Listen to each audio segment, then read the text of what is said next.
উপর হোক, আপনার উপর শান্তি বর্ষিত হোক। রাসূলুল্লাহ সাল্লাল্লাহু আলাইহি ওয়াসাল্লাম এক জায়গায় বলেছেন, আসসালামু ক্বাবলাল কালাম, কথা বলার শুরুতেই সালাম দিতে হবে। ইভেন কেউ যদি কোরআন তেলাওয়াত করে, কোরআন তেলাওয়াতের একটা পদ্ধতি হলো আগে আউযু বিল্লাহ, বিসমিল্লাহ এগুলো পড়তে হয়। তার আগেও বলা হচ্ছে আগে সালাম দিবে, উপস্থিত যারা আছে তাদেরকে সালাম দিবে। এই সালামের মানেটা কি? আসসালামু আলাইকুম মানেটা হলো আপনার উপর শান্তি বর্ষিত হোক। মানে ইসলাম আপনাকে শেখাচ্ছে আপনার পরিচিত অপরিচিত যেই হোক না কেন, আপনার শত্রু মিত্র যেই হোক না কেন, তাকে আপনি প্রথমেই সম্ভাষণ করবেন শান্তির বার্তা দিয়ে। জবাবে কি হবে? জবাবে যিনি আসসালামু আলাইকুম বলবেন তিনি উত্তর দিবেন ওয়া আলাইকুম আসসালাম, মানে হলো আপনার উপরও শান্তি বর্ষিত হোক। এখানে শুধু এতটুকুই বলে ইসলাম থেমে থাকেনি, ইসলাম এটাকে আরো উদ্বুদ্ধ করেছে। কিভাবে? রাসূলুল্লাহ সাল্লাল্লাহু আলাইহি ওয়াসাল্লাম বলেন, যে ব্যক্তি প্রথম সালাম দিবে সে পাবে 100 নেকির মধ্যে 90টা নেকি, অর্থাৎ 90টা সওয়াব তার আমলনামায় যুক্ত হবে।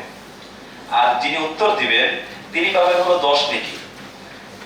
তার মানে প্রথম সালাম দেয়া, আরেকজনের জন্য শান্তি কামনা করা, এটা ইসলামের কতটা মৌলিক শিক্ষার অন্তর্ভুক্ত সেটা এই সালাম বা সম্ভাষণের পদ্ধতি থেকে আমরা দেখতে পাই। এরপর আসি, একজন ব্যক্তি সে তার অনেকগুলো পরিচয় হতে পারে। যেমন একাধারে সে পরিবারের সদস্য, পরিবারের সদস্যের মধ্যেও তার অনেক পরিচয় হয়।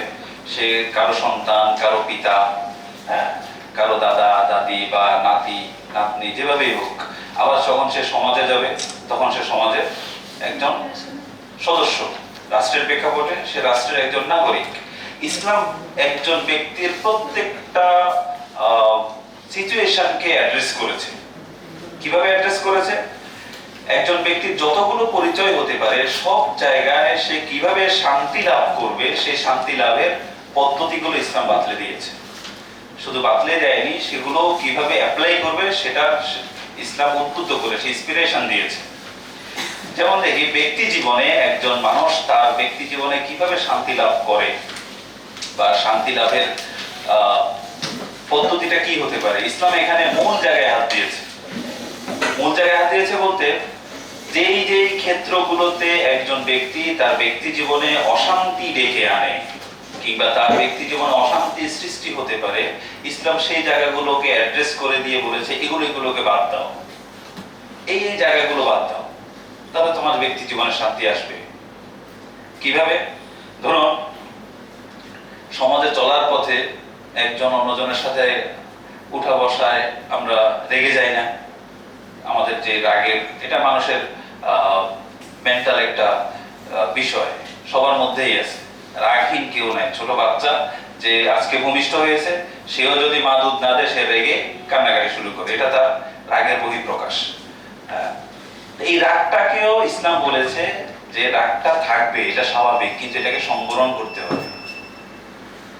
সংবরণটা কিভাবে? রাসূলুল্লাহ সাল্লাল্লাহু আলাইহি ওয়াসাল্লাম বলেছেন যে তোমার যখন রাগ হবে, ক্রোধ হবে অন্যের উপর, তখন তুমি দাঁড়ানো অবস্থায় থাকলে বসে যাবে এবং বসা অবস্থা থাকলে শুয়ে যাবে। এরপরে যদি না হয় তুমি কি ওযু করে নিবে। এই যে ধাপগুলো, এত ধাপ যদি কোনো ব্যক্তির আগের সময় অ্যাপ্লাই